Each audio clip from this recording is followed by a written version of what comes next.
Tiffany initially purchased his opalescent glass from other manufacturers, but in time he required greater quantities of glass as his business began to take off, and he received more commissions for windows.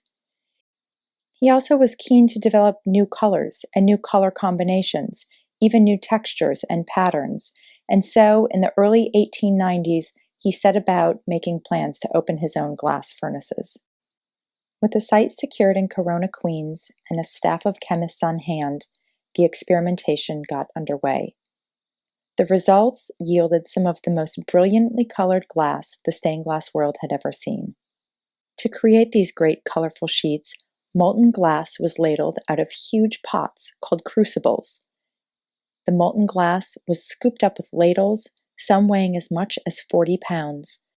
The ladles were emptied onto what was called a rolling table, and if there were multiple colors of glass to be mixed, they would be dumped one on top of the other.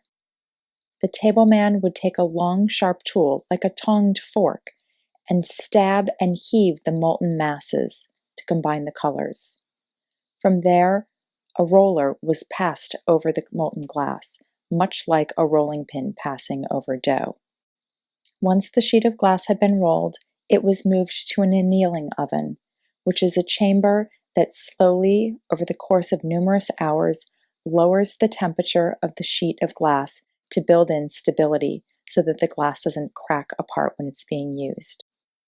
A single pot or crucible of glass could yield up to 500 sheets. The glass palette available to Tiffany's selectors was seemingly infinite. Every imaginable color was produced, as well as every imaginable tone and variation on that color.